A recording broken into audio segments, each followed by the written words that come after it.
Welcome to another episode of the Fanzone podcast, your home for all things Bolton Wanderers, up the Trotters, the Northwest's #1 podcast. Good evening, ladies and gents. Welcome back to another episode of the Fanzone podcast. It is a 3-point podcast, no less. Finally, after what feels like an eternity, 3 points are in the bag after a home victory against AFC Wimbledon. Very warm welcome to all of you that are in the chat already. Some of you early birds in there, channel members, we see you. Thank you very much for tuning in, and thank you for choosing to spend your Sunday evening with us. Pete, a warm welcome to you. We were saying before we went live that you should update your YouTube profile picture to a picture of you donning your nice Fanzone podcast hoodie. No pressure, but we expect to see it in the next episode, please, Pete. Brandon, we actually went live at exactly 8 p.m, so technically we aren't late. We might have been 30 seconds over bang on 8 o'clock, but yeah, we'll. So we're late then, aren't we, Ben, if that happened? I'm not sure about that. Now, you might be wondering, first of all, why we're doing a four-person pod, because that's not been done in a very long time. You might also, I'm glad you got the right number of fingers. It looked like you had to check, Colin. I did. I was like, yeah, that's right, yeah. Not down the road, so yeah. We should have had 4 yesterday, but we'll get into that. Yeah. And you might be wondering who the unfamiliar face is. But yes, Dan is joining us live this evening as a special guest of the Fanzone podcast. Dan, how are you? I'm good, thanks, Ben. Yeah, thanks very much for getting me on. Appreciate it, and looking forward to a good chat and recap of the game. Absolutely. It is a pleasure to have you with us, obviously joined by myself, Col and Ben this evening. Colin, how are you on this fine Sunday? Yeah, I'm not so bad, yeah. After a routine win, minimum expectation. Can't complain. Of course. And Ben, how are you? Brandon's right, yeah, morning. We should have scored more, but whatever. And Ben, how are you this evening, mate? Yeah, good.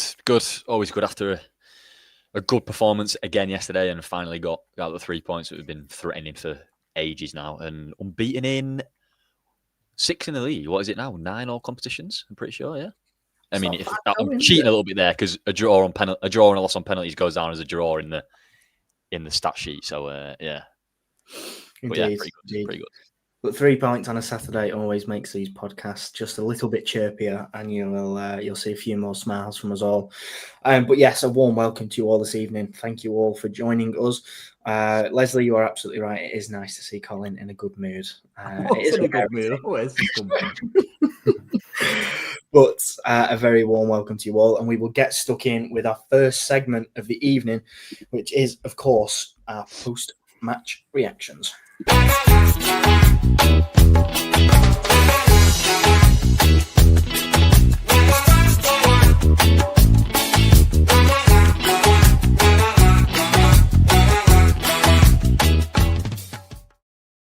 Now then, like I said, 3-point podcast. It was a comfortable display at the Tough Sheet Community Stadium as we put 3 past the Dons.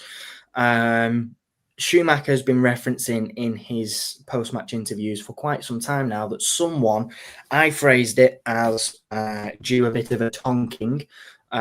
Schumacher has been saying that someone is going to be on the end of a pretty hefty defeat sometime soon, and we caught a glimpse of what that might look like from a Bolton Wanderers side under Steven Schumacher. Colin, we'll hand over to you first. What did you make of Saturday's performance? You mentioned routine. Are you expecting more of those throughout the course of the season? Are you hoping for more or expecting more? Expecting more. Yeah, absolutely. I think we've built a squad that should mean that we see a few more of them throughout the season. I was a little bit disappointed, like I've touched upon already. I thought we should have really took advantage of the 10 men and kind of gone for the juggler a little bit. I think there's still a little bit of that Ian Evertonism about us, if that's the right phrase, about the fact that we still decide to go backwards in certain situations where we can press forward. Although having said that, I think there's a little bit of the fact that I think that's a modern day footballer as well. A lot of the time, kind of they have a default setting to go backwards these days, don't they? For whatever reason, I just feel at 3-0, you should fully take advantage of that because you don't know what that could mean at the end of the season. That's all, especially when you're playing up against 10 men and then of course 9 men as well. But the overall performance was great. Not as good as that £10 that's just landed as a contribution, though. That's miles better than the 3 points. We'll attribute that to Dan being on the podcast because we've not had a little donation for a little while. So Dan, you can it's come usually again. Though when I'm speaking though, Ben. I've noticed. Oh that. yeah, Here we go. It's going straight into Colin's back pocket then. Sound by the sounds of it. Not. I'll get into start improving my Wi-Fi or our Wi-Fi. My Wi-Fi needs it the most. Yeah. No, I thought it was a really good victory against an okay team. I think they've got enough to stay up. Personally, I think, in fairness, so enough from them that would suggest that they've got a bit more kahunas than a lot of the teams that we've seen come to our place over the last couple of years. But yeah, go on, Ben. I'll let you speak about Laura's tenor. No, well, Laura, first of all, thank you. From a channel member as well, which is absolutely splendid. A great effort from you, so thank you very much. I was gonna carry on from your point about that sort of almost lack of urgency when the game felt a little bit comfortable, especially when they went down to 10 and then to 9. One of the things that I put in my notes before the episode was there's a certain amount of arrogance I think that we can enjoy as Wanderers fans when we are winning. And then there's a certain amount that might tip over into that sort of an element of frustration from a fan's point of view. And I thought when I put a message in the group chat actually as soon as they had the first man sent off that we need to capitalise on that and put pressure on them and not get comfortable and complacent. And we did that, thankfully, through Cozy Dewberry, which was an unbelievable strike and a great ball from Burstow. It's nice to see those attackers linking up a little bit more. Just whilst I think on, Ben, you just raised a point that I need to kind of go back on. I thought the keeper was pretty decent in that second half, in fairness, and he was a big contributor, maybe as to the reasons why we didn't go on and win that game more comfortably. Obviously, I know there was an effort from Cozy Dewberry, weren't there, which kind of jogged my memory then when you said his name in the second half. But there was a few instances where he made some pretty decent blocks, and their defenders, considering they had 9 men for a decent percentage of the game, were pretty decent, in fairness to them. Sorry, Ben. No, you're absolutely right. And credit where it's due. I think, like you said, they've definitely got the minerals to stay up. They looked more than capable. I think going down to 10 really hurt them, and then 9 again just killed the game off completely from their point of view. It was going to be almost impossible to come back from 2-0 down with 10 men, let alone 3-0 with 9. So yeah, I think the bit that frustrated me, the only frustration I have from that game was I actually felt a little bit for the subs that came on. We made 5 changes, all who got quite a lot of minutes actually, and we were it was a luxury to bring those players on so early into the second half.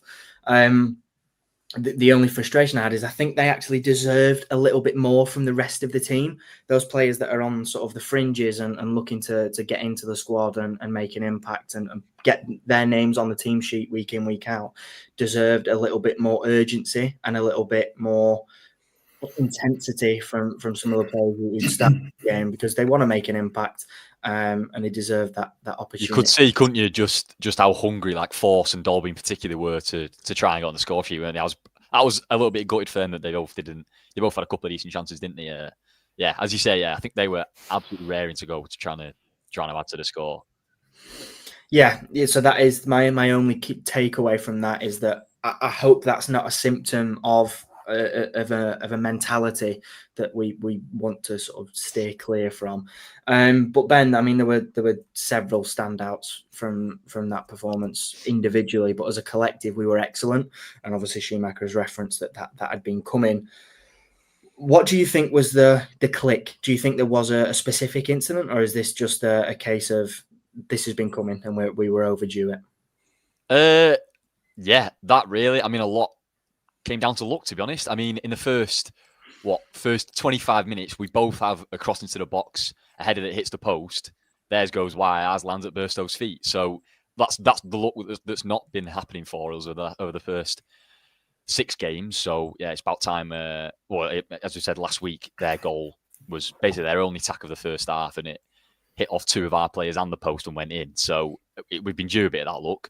It's funny actually.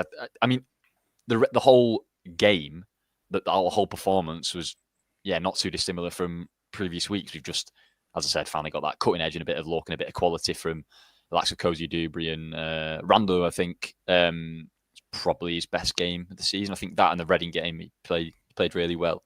I mean, as Brandon just pointed out there, our midfield is a joke. Simons and Morley costs less than Vic. Yeah, unbelievable. Kind of highlights our great business, our bad business in one comment there. I mean, and another one that we referenced a couple of weeks ago, I think it was Thomason. Obviously, 1.2 million to Wrexham, has got injured. I don't think he could get a sniff in their midfield at the minute anyway. But yeah, we managed to assemble the midfield of Morley, Arajon, and Simons for around that, if not a touch less. So yeah, I mean, can't complain about our business so far in the summer. And yeah, I think we're a young team. It's been referenced quite a lot as well. We're a young team. It's going to take time for us to gel together. And yeah, yesterday was just a snippet of what we can be like when we're at it. And I must say, to be honest, I think I agree. I think Wimbledon gave it a good go. They had a couple of good chances. Obviously, the one in the first half that I said, they hit the post. They had a couple in the second half where they looked pretty dangerous. But yeah, more dangerous than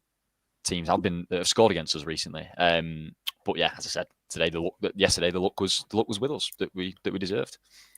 Indeed, yeah. And Dan, finally handing over to you. We didn't want to put too much pressure on him straight away and hand over to him as a first time on his show. I didn't want to stick a question on him right as the show opened.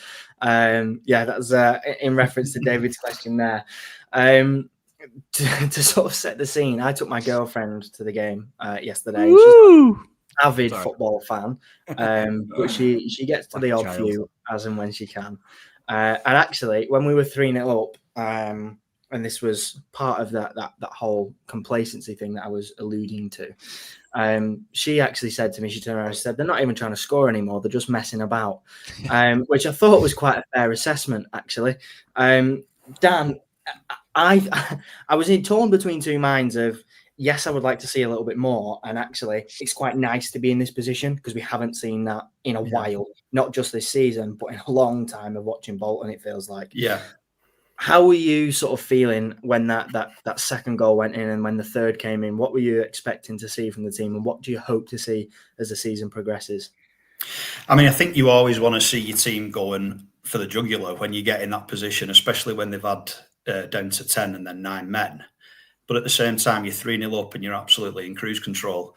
I know, Colin, you said it was a routine game. I didn't think it was until they had a man sent off. And that's when I really thought we flexed our ability. What I would say is, you mentioned complacency kicking in. There might have been an element of that, but it won't surprise me with Shuey if that's just game management. And he's just trying to... Then you've got 9 men, they're absolutely knackered, chasing shadows. And we were just knocking it about. And yeah, of course, I'd have loved to have seen another 2 or 3 goals. And we could have got them easily. But as well, looking back on the games that we've had this season, any of our games, really, I think, we could have had that result. It's just that them margins of us getting that ball in the back of the net and not conceding these shocking goals off the opponent's only 1 or 2 shots, it's just gone for us. But I'm very optimistic this season. And I've not seen anything to kind of change my mind so far. You're right, and Mark's comment that Cole's just brought up there more or less agreed with what you've said in that we've played better before and not come away with the result, and I think that's a pretty fair assessment. I think there's still lots more to come from this Schumacher side, and I think that is a real glimpse of just what we can expect to see when things are firing on all cylinders, so to speak. But we'll sort of move on from post-match reactions now. And we'll go on our next segment, which I've prepared a little bit better for this week. For those of you who had the pleasure of watching the last episode, it's 3 up, 3 down, and I came armed with some what I thought were pretty prestigious takes on what happened, and I've toned them down a little bit this week, shall we say? So we'll do 4 up, 4 down this week as well. So there's one for you to ponder. Nicely done.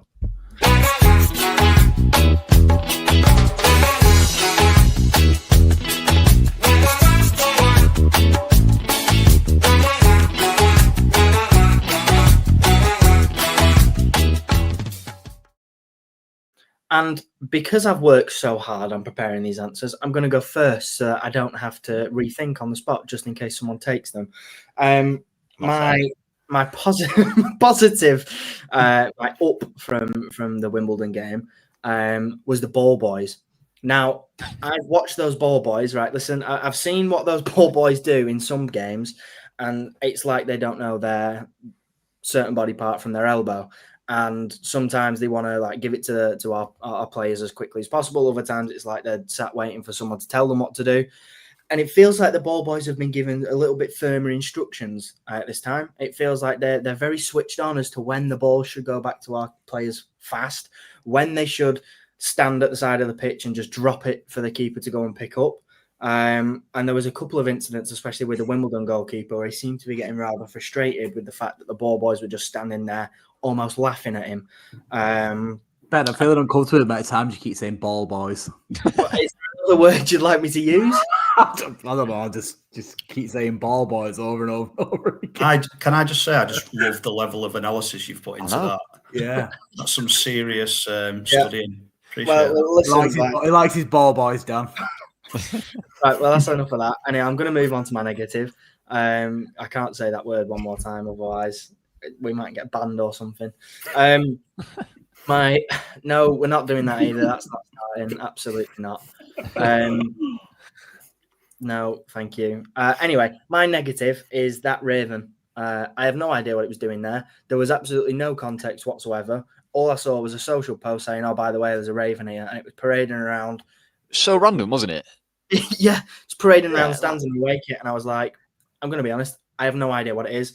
I thought it was an away mascot, and then I realised it was wearing our kit, and I was like, I have no idea what's going on. So that was my only negative, is that I had no idea what it was doing there.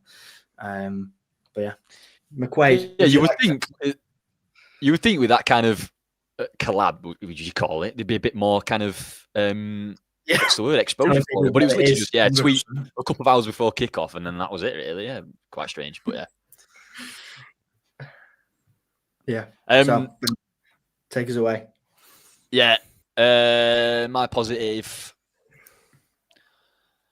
I'm going to go for. Well, unfortunately, a bit of spoiler for later, but you won't see it because the mic's cocked up. But was the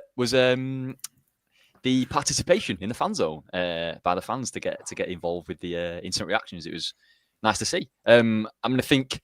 It's not been discussed. I think we had a quick chat about it afterwards, but I think that's the way forward from now on. Is we will go in the fan zone and interview you lot watching if you want to come and join us. Don't say interview. Don't say interview. It makes it sound like they're getting interviewed. It's more like a chat. A little bit like less formal because you don't want to put people off. Hey, well, I said interview to 3 people yesterday, and they said yeah. So yeah. I don't know. Maybe they want to feel like they're getting interviewed. I don't know. It's up to you, viewers. What would you rather me say? Yeah. So yeah, participation there is brilliant. Good to see. As I say, we'll be there every Saturday after a match. So come and join us.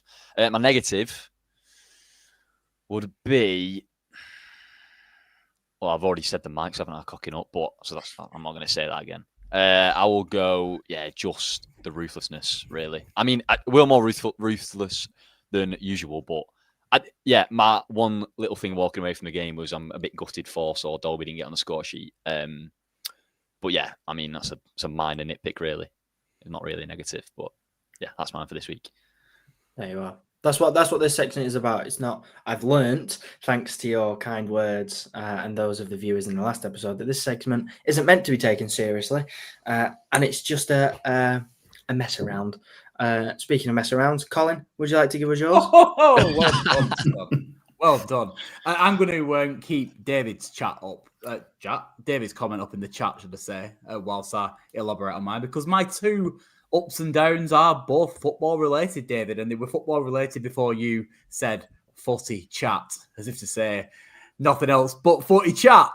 Right, so my up would be Mr.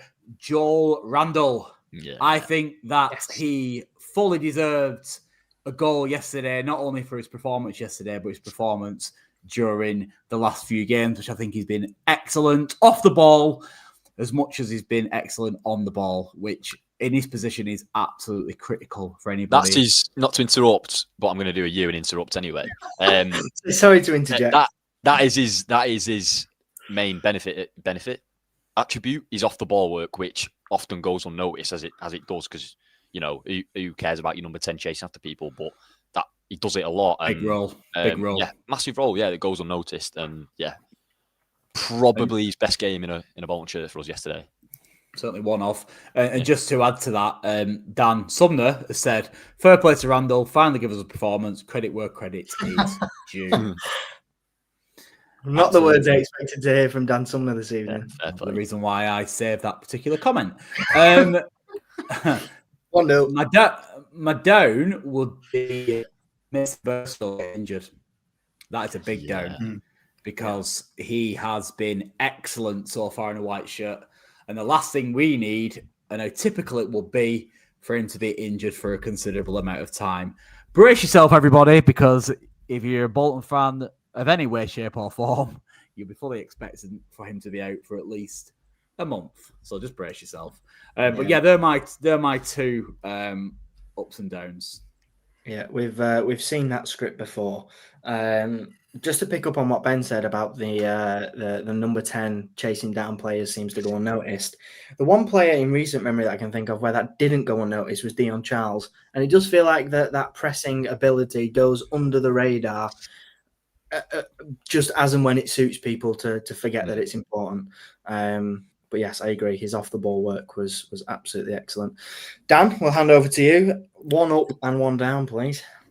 I was going to go Randall because I thought he was outstanding, but fair play, Col. I'm going to have to be boring and say Kozia Debra because he's just ridiculous. When he got to the byline, how did he keep that in to come back on his left foot and hit the outside of the post? He's insane. Just love watching him, and I take my lad to the games, and he's just one of them players who just gets you on the edge of your seat every time. My down would be my lad decided he was needing a wee urgently on the way back to the car through a sea full of people and having to kind of pretty much putting him in someone's front garden to have a wee. So I don't know how much of a down that was, but it was inconvenient more than anything. But it depends how old it depends how old your lad is, Dan. If he's like 19, 20, then that's a bit of a problem. How old do you think I am? No, he's 6. He's 6, so he can't hold it, bless him. He's only got a small bladder, so he had to go. And apologies to whoever's house that way. I hope your plants are all right. Yeah, I mean, some people get to the age of like mid-30s and still have a small bladder, so much so they have to go in the grids outside their house. Me that. Uh-huh. It's one too many of these, although there are other beers available. Yeah, not that San Miguel sponsors or anything, but if you did fancy, then go for it. Drop us an email. Speaking of dropping us an email, if you fans would like to get your clips and match day footage put on the intros of our podcast, because I know Colin, probably like many others, is getting very bored of seeing a certain someone score a goal at Arsenal. Someone, the Liverpool fan that obsessed over Liverpool when he had a white shirt on. You all know what I'm talking about. If you would like to get your match day footage in the episode's intro and outro, then Brandon, stop encouraging him, please. This is the last thing that we need. If you would like to get your clips featured in the intro and outro of the Fanzone podcast, then if you send us your clips that you've accumulated over the course of this season, then send them through to the fanzonepod@gmail.com or send us on our socials and we will get them included. And we'll, of course... Just to add to that, it doesn't matter how crap you think the coverage is. Just send it anyway. I'm sick of seeing that goal. We need to edit it out. So just send us anything you've got. Literally anything. And we'll be keeping them updated as well. So we want to, over the course of the season, introduce some new clips and make sure that those key milestones that we see throughout the season are included as well. So don't be afraid to send them in every week if you wish, and we'll get them added in. But it is now time for some people's favourite segment. It is a special highlight of my evening, getting to listen to this man and his dulcet tones talk about squares, circle, lines, triangles, and formations. So it is, of course, time for the Gaffer's Notebook, where we'll hand over to our resident statman.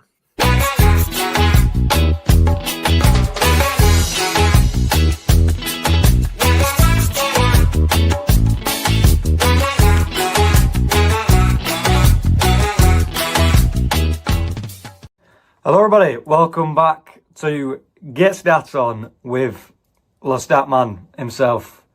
And finally, we're reviewing a blooming win, a dominant win at that. The 1-0 draws are done, capiche, 4 in a row, and finally you win 3-0. Now, of course, you've got to think about the red cards, but the first one, what on earth is he doing? He literally just lunges in from a good 3 postcodes away and just decides to absolutely... You know, I probably can't say that word that I want to say on YouTube about this getting demonetized or age restricted in some kind of fashion. So I won't say that, but you know what I mean. It was a reckless challenge. But yeah, you were playing very well before the red cards, to be fair, as I tweeted at halftime. The structure was superb, and we will come on to the structure in just a little bit. Now, the first thing I want to say is there was a lot less wasteful shooting, and you may think, Statman, we only had 1 shot on target in the first half, and go, hang on, give us a second. So yeah, in first half you had 10 shots, 7 of them coming from inside the box. Now that is unheard of from this season, because what has been the theme for the majority of the games is that you get to the final third and then go, oh, I can't break them down. Very nearly swore then, but I chose my mind. Yeah. You get to the final third and then go, oh no, can't break them down, let's just have a dig. However, that was not the case. The shots themselves weren't actually great quality, because I mean only 1 was on target from inside those 7, but it's better signs, but yeah, you were only doing that because you could break them down because of the change in structure. So now let's go to the tactics board, shall we? Hopefully it'll be on your screen now. And you may be thinking, Statman, what is this absolute mess that you've got on my screen? So just to put it simply, the blue dots are obviously Wimbledon. That's their 5-4-1 shape. That was the theme. And then what we've got here is near enough the structure you were playing, but not quite, because you may notice the lines between Randall, Conway and Gale on the left side. And now that is because if Conway pushed up here, Randall could drop back in here, and or this would happen. There was a lot of rotation, and that is very good to see, because rotation is always very tricky to deal with for the defensive team, because it's always, who do I pick up? He was my man. Is he still my man? Probably not. And it was the same on the right side. However, there was a bit of a difference, because when every time Amario moved inside like this, Morley would never come out wide. Very, very rarely. It would always be Dacres Cogley. And then when Morley dropped back, instead of sitting in the right back position, he'd come into central midfield and Simons would move across a bit like that. And that worked very well, I like to add, because you may notice in their 5-4-1, they've got 2 central midfielders. So the 2 central midfielders can mark Morley and Simons, but then you leave this man when he makes that sort of run. You leave a lot of people open, is what I'm trying to say. So either the wingers had to follow him and do something they're not much good at, or the centre-backs had to step up. And when the centre-back steps up, it just leaves an absolute acre of space behind the back line there.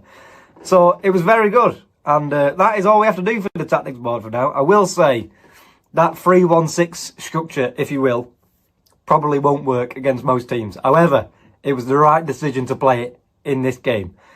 So now let's go back to the stats. I am, of course, the stat man, not the tactics man. So, Conway again, absolutely superb. Won the most tackles with 3.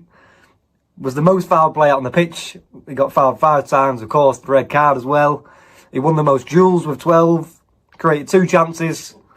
2 touches in the opposition's box. 5 ball recoveries. What a footballer, to put it simply. And I would also like to touch on how good Morley was. However, I am conscious of time, so I have written an article about that. And feel free to go check out my Twitter for where you can read that, because that is very interesting, the role he played yesterday, of course. And that is all I have to say for this review, because it was a good one. So, yeah, I'm sure I will see you very soon. Goodbye. Cheeky little plug from the Statman there. I don't think we've seen one of them before. Didn't ask for permission, may I add. We love the Statman. Go and check out his Twitter. The whole reason he's on the podcast is because he did some of those articles and we thought they were excellent and wanted to get him involved. And he is. He's a great writer, very, very talented statistician, if that is the word. But yeah, excellent stuff from our resident Statman. So, Ben, any chance I can make it about me for a split second again, please? Oh, I'd love you to, Carl. Yeah, thank you.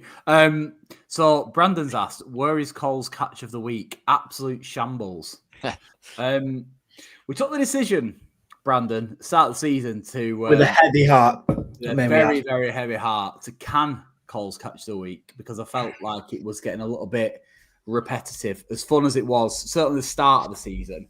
However, I did have a little thought, and I will run it by HR at the end of the episode, but I may reintroduce it maybe on a monthly basis, if I can maybe capture some of the banter that materializes on the wonderful platform that is Twitter, aka X, and bring it back monthly. What is everyone's thoughts on that? Put your comments in the chat. What do you reckon, guys?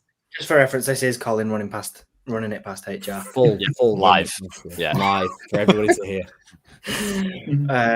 A monthly segment doesn't sound too bad, though, to be fair.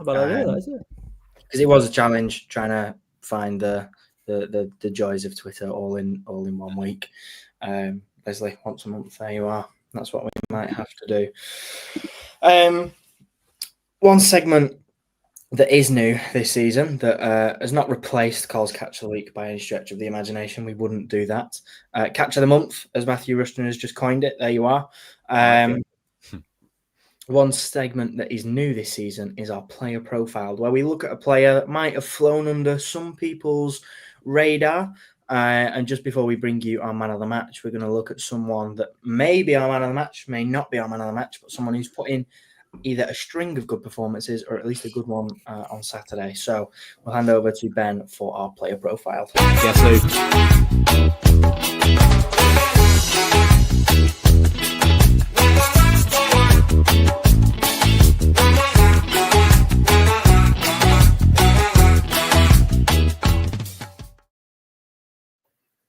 Player profiled it is, and yeah, to no surprise, it's one of our own, Max Conway. He is quite simply exceeded probably everyone's expectations, which yeah, good going for the lad. Got a few stats here for you, like my stats. So this season in League 1 and League 2, shut up. That's me when you're talking. 1-0. 1-0. Yeah, so League 1 and League 2 this season, out of the 48 clubs, 8 teams have had one left back play every game this season. Max is the youngest by 3 years, 22-year-old. The next youngest is 25. So to obviously to start every game straight back, I mean, made his debut and start the corresponding 6 games after that, yeah, is pretty impressive.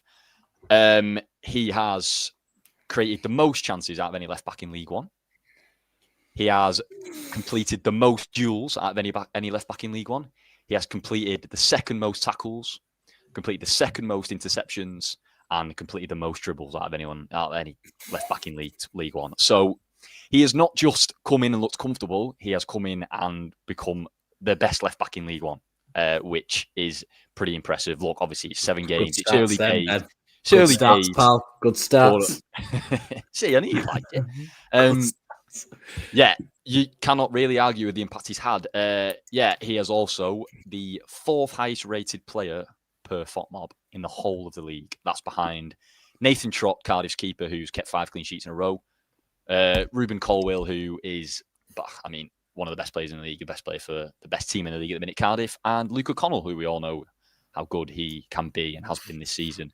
And then Max Conway is 4th. So, yeah, pretty good going. And he actually, shout out to Statman, might have listened to the episode last week or the week before, I can't remember which one it is, where he said he needs to drive with the ball and invert a little bit more than he has been doing, because that's where our first goal came from, wasn't it? He was a run down the left-hand side where he got nudged off the ball for a free kick, which Frino then hit the post and Burstow buried the rebound. And that's where Randall's goal came from. It was a cross from the right-hand side. It was not nodded out to the edge of the box. And instead of being wide left, where Conway has been in the last few weeks, he was just outside the box. And not sure whether it was a pass or a cross or a shot, really. Ended up putting it on a plate for Randall, who poked home. So, and as David has pointed out there, not too sure on the source, but yeah, I trust David. Max is the lowest paid of the squad versus Wimbledon, and absolutely time for a new contract, because he has not just saved us a lot of money in left back, he will hopefully make us a lot of money. As I mentioned before, 22-year-old left back who has come in and been statistically the best left back in the league straight away. So, Ben, was it you or was it Isles on his podcast that said if we'd have gone out and signed the best left back in League Two last season, everybody would have been absolutely bouncing? Yeah, it might have been me. I say a lot of good stuff, so it probably was. You do. You are on a par with Mark Isles, I must admit, and I am wondering why the Bolton News don't employ you. No, but seriously though, that's exactly what everybody would have been buzzing, wouldn't they, if we'd have done that? And effectively, we've brought him back as the best left back in League Two, haven't we? So yeah, you're right. Not just the best left back in League Two, but a 21-year-old, what he was last season, and an academy product. So look, you really can't argue with it. Yeah, and I wanted to say that about how many left backs have played every game this season, because I think it points out it's a pretty rare profile to have a left back who is comfortable to start every game and has made a big impact. He's not just there to make up the numbers. He's not just there as the token academy product. He's there as genuinely one of our best players this season, maybe our best. So, I think Mario will have something to say about that. But just a pleasure to watch, and I hope it continues. If you actually look back at our seasons, left back has been a notoriously difficult position for us to fill. It has been the gap. We've signed a new one pretty much every year, haven't we? And ended up having to sign another one the year after, because either it was a loan deal that went back with like Ogbetter and that lot, or every other player has not been up to scratch. So to have someone, come straight in for free is You look back at Ogbetter, Deck John, Jack Iredale, all of those likes have either been okay or inconsistent. It feels like Max is a star in this team that will hopefully be a long stay in the squad. Dan, what have you made of his recent performances? And how we did this thing at the start of the season where we did our expectations for the season, and I think Max was recommended as a lot of the viewers, at least, and I think some of our surprise packages of the season. What were you expecting, and has he outperformed those expectations? For me personally, massively outperformed. So I remember watching him against Preston, and he got torn to shreds against Thierry Small in the first kind of half of that game, and I thought, is he going to be one of them who are better suited as being a wing back? Because you could see his quality going forwards. But massive credit to him, he's not put a foot wrong, has he? No. Defensively, I've not really seen him get done at all. And I think, from my own perspective, I thought he would be the backup to Richard Taylor when we saw Richard Taylor playing out on the left. But there's something about that lad when he drives forward. He's just amazing. The ball sticks to him. He can dribble left foot and right foot, and he draws so many fouls that was the one I missed out of. Just made me realise he's won the most fouls out of any left back in the league this season too. So I can't speak highly enough of him, and he's got to grips with this league so quickly that you look at him now, and he's got to be one of the first names on the team sheet for me. The way he plays, and I'd like him to, even though in his forays going forward, he has looked really threatening. I'd like him to get forward more because I don't think teams can handle him when he's running at them. Yeah, no, completely agree. I mean, and as you said, I think Richard Taylor, and as someone else mentioned in the chat, Richard Taylor, I think, was signed as the main left back and looked good in pre-season. And unfortunately for him, that injury at Hibs has done him a little bit because I can't see him getting in the team over him. And it's kind of showed how important he is to the team, Conway. The last few games when we've been comfortable or when we've been out of the game. Remember at Stockport he came off, didn't he? And obviously yesterday he came off with sort of 25 minutes to go, showing how important he is because we need to take him off and rest him because we need him starting every game.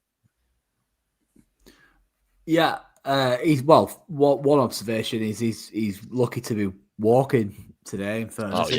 Yeah.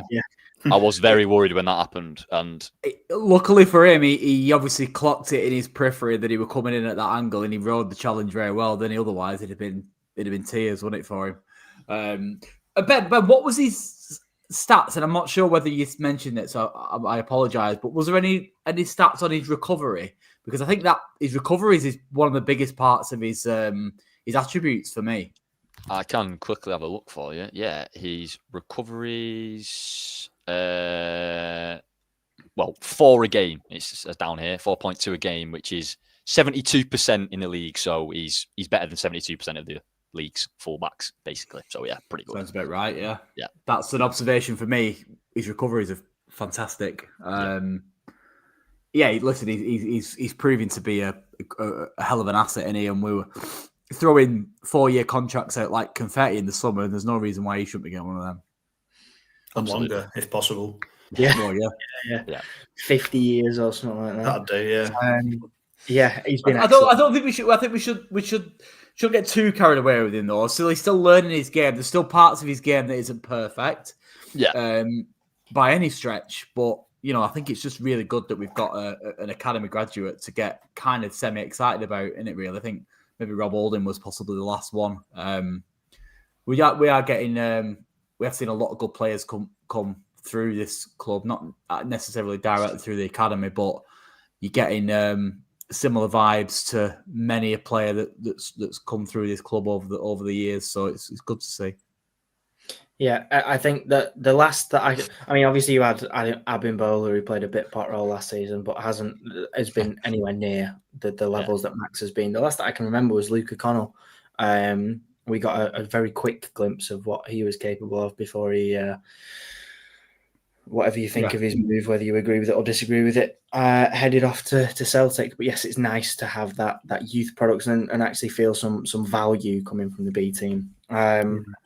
Speaking of performances and individual performances, we'll hand over to our Fanzone Man of the Match segment. And so get your comments in the chat, play along at home, and let's find out who this week's Man of the Match is.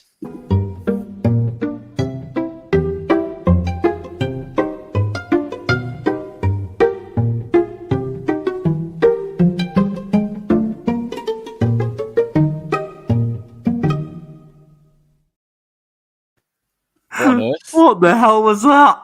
I know what you're all thinking. Well, why is the music different? And that would be a good question, and one that I don't have the answer to. Jesus Christ! Anyway, I think that the slight mishap is that it wasn't in the mid rolls last week. It wasn't in there; it hadn't been uploaded, and whichever version is in there now has got a different soundtrack on it. Let us know which one you prefer. Anyway, not that one. Moving swiftly on, Fanzone Man of the Match. Colin, who gets your vote this week? Oh, bloody hell. Put me on the spot. Come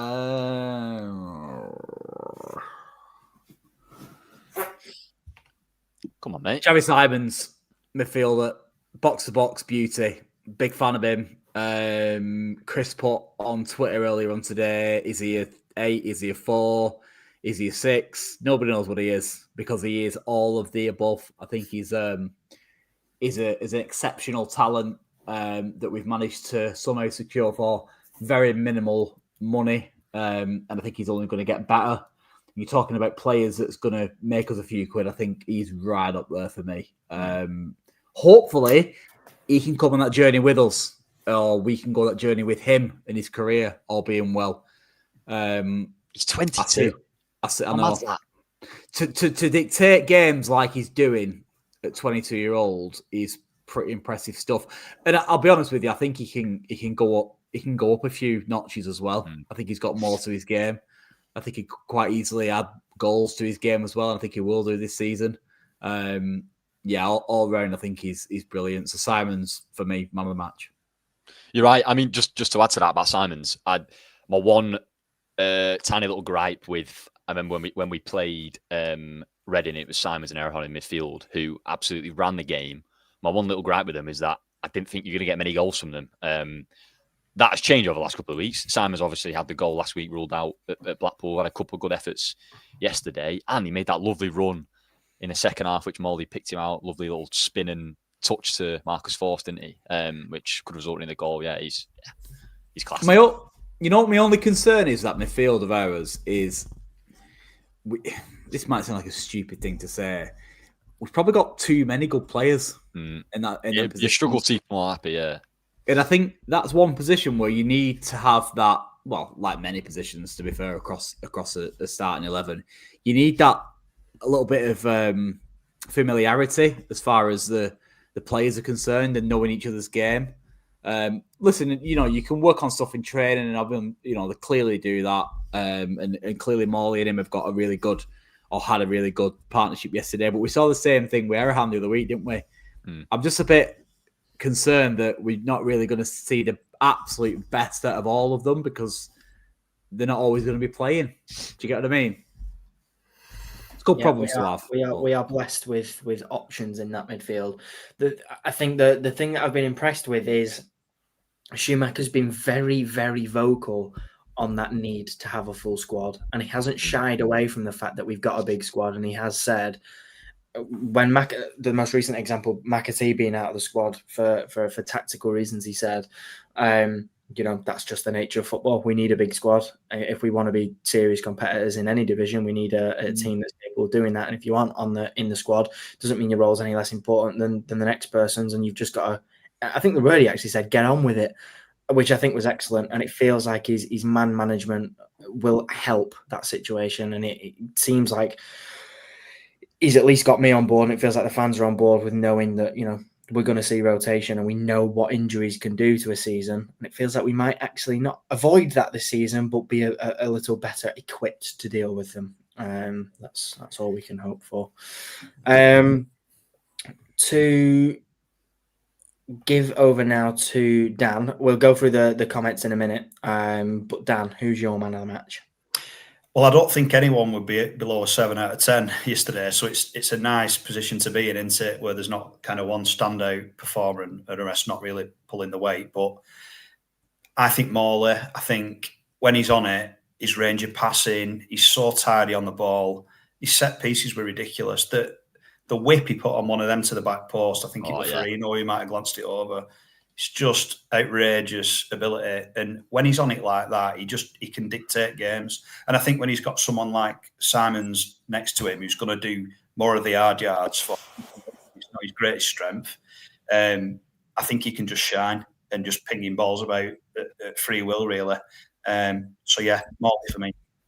Well, Dan, just a question on Morley. Obviously, I'm keen to get your kind of thoughts because obviously this is your kind of debut, if you will, and I don't really know what your opinions on Morley is. My only gripe with him to an extent is he can do it against Wimbledon, he can do it against Peterborough, or he can do it against whatever another Tin Pot team we're playing at our place. But when in the big games, in the big moments, like for example at Blackpool last weekend, I know we drew the game.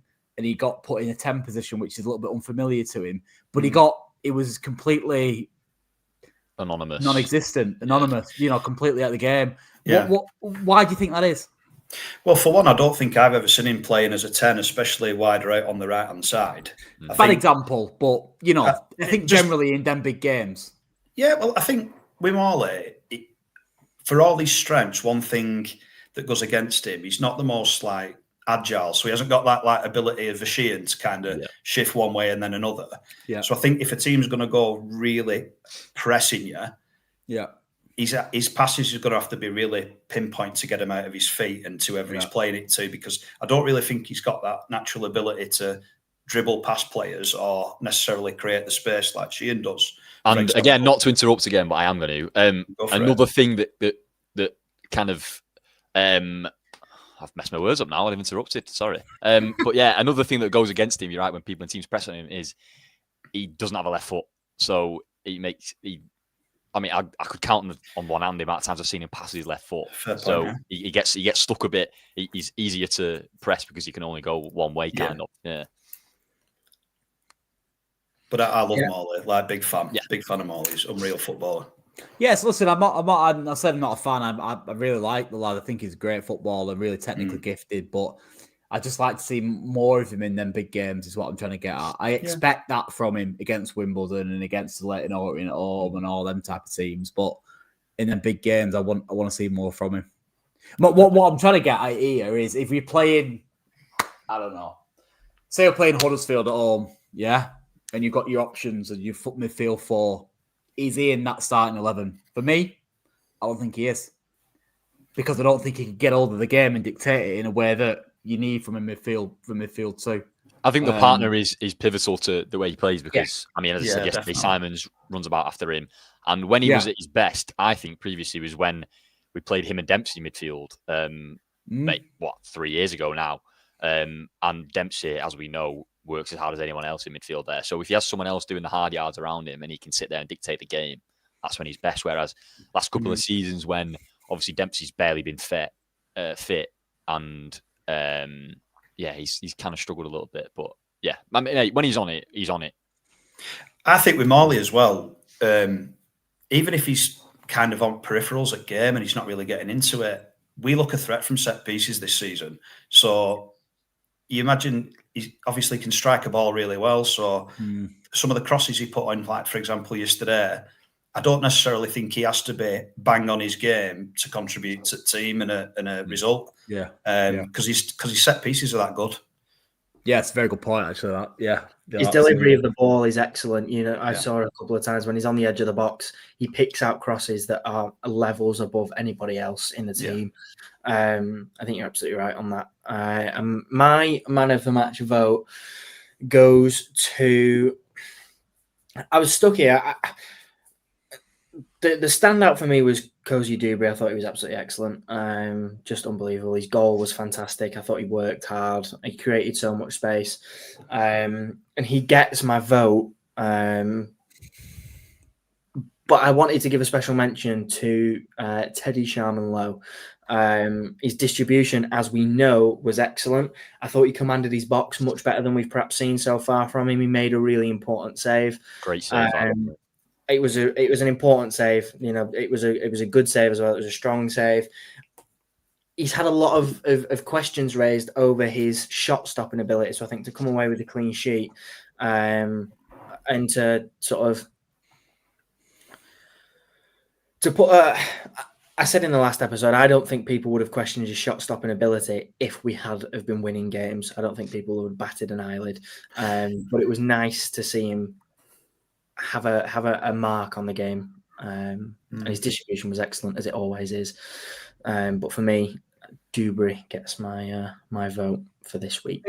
With Dewberry though, I think he's on his own anyway. Really, to be fair, I think we're going to be saying this about that kid every week, aren't we? In all honesty, there's not a game that's gone by where he's not kind of looked a threat in some way, shape, or form. He's not a League One footballer, and that's as simple as that. Like, his brain is like 3 or 4 steps ahead of every single player around him, including the players on our team, may I add as well. Where did we hear it? I can't remember. Oh, it was... I can't remember who said it now, but apparently in training, he's taking them piss out of them all, basically. Yeah. Every day. I can imagine. Is essentially what I'm getting at. So yeah, he needs his own man of the match award, Ben. We'll just consider everybody else after that. If you were kicking about with him in training as a defender, you'd be in two minds whether to just stand there and just accept defeat or whether to just kick lumps out of him, wouldn't you? You'd be getting so angry. Yeah, but it's not even just in games. Though I think apparently he's just in them kind of, small-sided kind of squares, circles, or whatever they're doing in training. He's just taking the mick out of every single person around. Yeah. Do you know what I mean? I can believe it. Farino was brilliant as well. Sorry, just to add. Thought he was really good. Mm-hmm. He made some really important challenges, and he did in the cup as well. I love Farino. I think he's a big set piece threat as well. Obviously, he hit the post himself, didn't he? And got on the end of Morley's cross, didn't he? That one we were talking about before, yeah. Yeah. And speaking of Farino, Leslie's just said it was Farino who made that comment about Dewberry taking the Michael out of players in training. Yeah.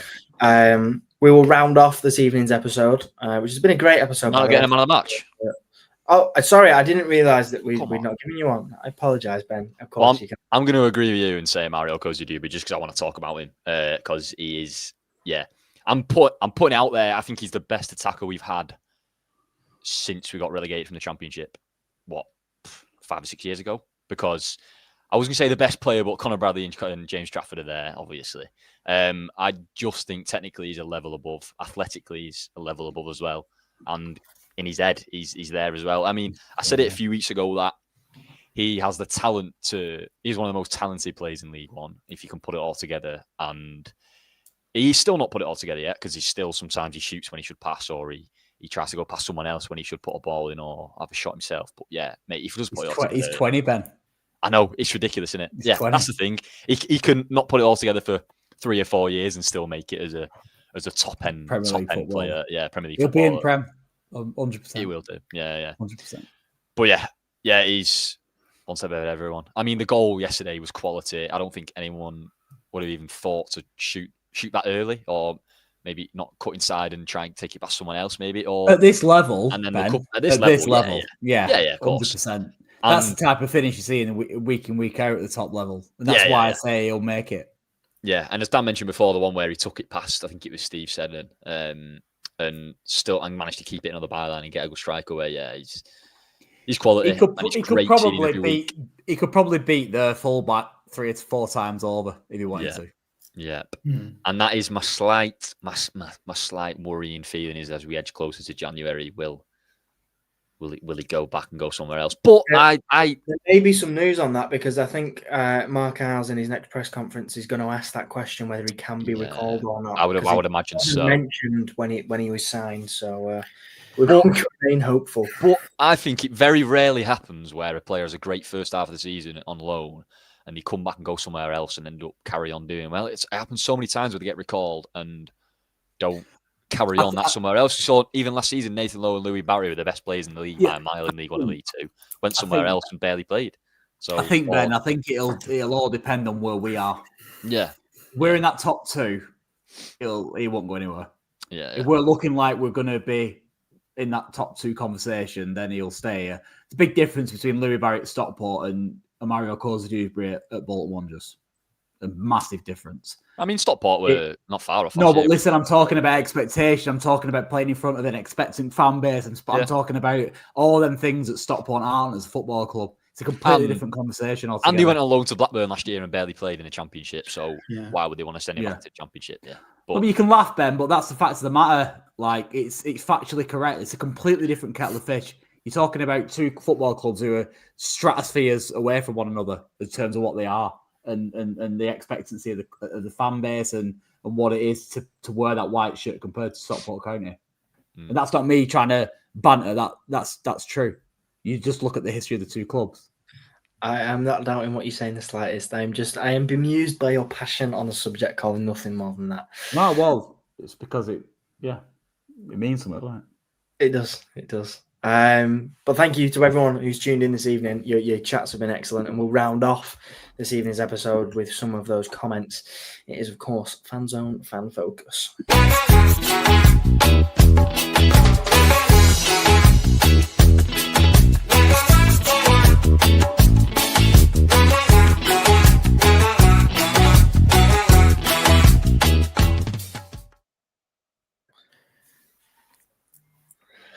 Tre said.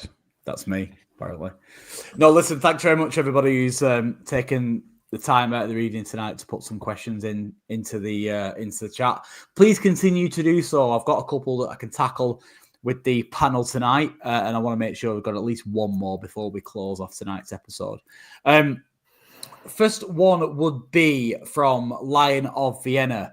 I know we won, guys, he says, but yet again, we've been down 1-0 after 5 minutes against top. Sorry, we could have been 1-0 down after 5 minutes against a top team. We would have been. Thoughts on that? Ben, you're nodding, you're agreeing. Are there any concerns as far as that's concerned with our starts? Yes and no, because it's rare you concede your first shot every game, which is what we've been seeming to do over the past few weeks, or the first attack of the game. Good teams do get lucky every now and then, and we did yesterday. But yeah, you're right. Look, I did think they threatened a lot more than a lot of the teams that have scored against us over the recent weeks, especially Reading and Blackpool. I thought they were particularly poor going forward and fluked a goal out of nowhere. They actually had a couple of decent chances yesterday and missed them, which, yeah, teams miss chances and it happens. We've missed a lot more in most games. So it's a slight concern, but I mean, my concern is we're still not the best at defending set pieces. It feels like where big threats come from most games, and I'm a little bit worried. But look, good teams have little weaknesses, and teams miss chances, as we know, more than most, and you can't expect to concede every chance that you get, and yeah, which we have been doing. Dan, what are your thoughts, mate? I'm not really concerned because I still don't think we're giving too much away in terms of like clear cut. That game in particular, it would have looked a lot different because they'd have sat in, no doubt about it. And then it becomes a bit tetchy with the crowd because they're all going to be behind the ball. The crowd get a bit aggy when the ball's not moving quick and we're trying to just open them from left to right and get space. So in that respect, yeah, that game in particular would have been different, I think, and it could have been a draw or even a loss. But I think we look like once we hit form, which, you know, hopefully this is a bit of a catalyst to us scoring some goals. I think we're going to be right up there, mate. And I think we're still not giving much away. We're chopping and changing the team, rotating, but we're still not giving much away, and that's encouraging for me. Well, just on that, we've had the most shots per game by about 3.5, I think, and conceded the least shots per game by about 3.5, 4, which is man. Someone's coming for your job, mate. Yeah. Have you and him got your own little stat group where you just talk about stats till the cows come on? Or what? Can I join it if you Would you find that interesting or not? You loved the one before. That was quite interesting, yeah. Although Dan sounds like you've got another member. He wants to be part of your little group. I'd love to. Yeah. Excellent stuff. I love it. Excellent stuff indeed. Nick Wadeson, I think the correct pronunciation, has put a comment in the chat earlier on, but he also put a question to us as well, which I'm keen to elaborate on. Before I get into his question, he said, "Evening, guys. Good to meet you in the fan zone after the game. I'm looking forward to the expert analysis that was on the show." I think as Ben's touched upon already, we had a few issues with the mics yesterday. Mate. I don't know why I'm apologising. It's someone else's fault. But yeah. Yeah. Do you want to just, if you've not done already, Ben, do you want to elaborate on a little bit of what's going on there with that? I will do, yeah. So basically, we have the new all singing, all dancing mic equipment that we're hoping to use for the instant match reactions, I should say. We are yet to see it singing or dancing or working in any capacity. So just bear with us on that. The good news is I've found a solution. So by Wigan, we will be up and raring to go with instant match reactions. So there's been some technical hiccups along the way, but you'll be able to catch us in the fan zone after every game on a Saturday at 3:00. Or, well, on a Saturday, we'll be there after Wigan as well. It's an early kickoff, but we'll be there every Saturday in the fan zone after the game. And we'll just be coming and having a quick chat with you all, an interview, however you want to phrase it, about the game, get your thoughts, and they'll go out on our socials and as Nick mentioned, his analysis was fantastic, and it was great that he knew the show as well. And it's nice to have him tuning in this evening. So, Nick, thank you very much. And we are absolutely devastated that we couldn't include your segment in this evening's podcast. Perfect segue into Nick's question then, in that respect, Ben. Nick asks, does a fully fit Kyle Dempsey interrupt Randall and McAtee in that number 10 position? I'll start with Mr. Timberlake on this one, if you don't mind, Ben. What are your thoughts? My thoughts are, it depends what a fully fit Dempsey looks like, because we've seen what he looks like about 2 years ago. We've not seen what a fully fit Dempsey looks like this season or in quite a while for that case. So I think that all hinges on how quickly he can get up to speed and what he looks like when he's at full speed, which is a bit of a cop-out answer. So I'm sorry, Nick, but it depends on what that looks like this season. My quick answer to that question, in my opinion, is Randall at home, Randall for the home games, Kyle Dempsey for the away games, and McAtee everywhere else in between. That's the way I see the 10 situation. So nowhere. Cup games. So, no, cup games, yeah. Right. Coming off the bench, essentially, is what I'm getting at. That's the way I see it. Dan, quickly, what about you? Depending on the game, like he's so good at pressing, he's full of energy when he's fit, and he's made some really good runs inside that inside right channel quite a lot.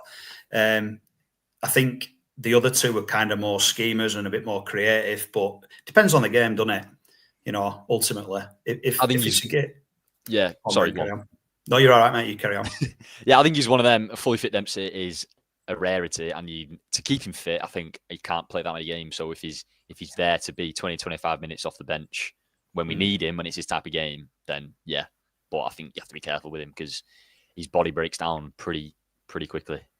Yeah, there'll be definitely a management of the minutes, won't there? Yeah.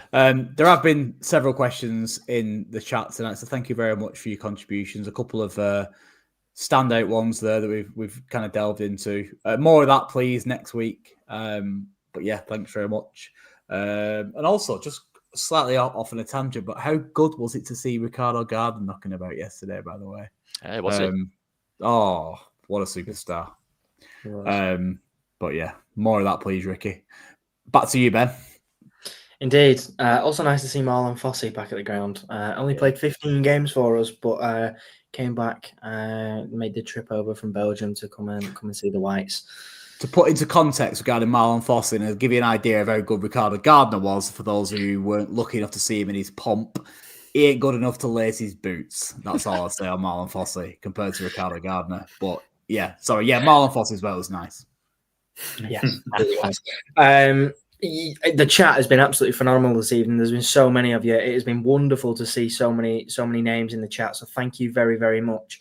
We look forward to welcoming you back to another episode Thursday night for the preview show, and of course Sunday after our next game for the post-match. 8 o'clock, be there or be square. Thank you very much for joining us. You've been watching the Fanzone podcast. Have a very, very nice week, and we will see you all very shortly. See you Bye-bye. soon.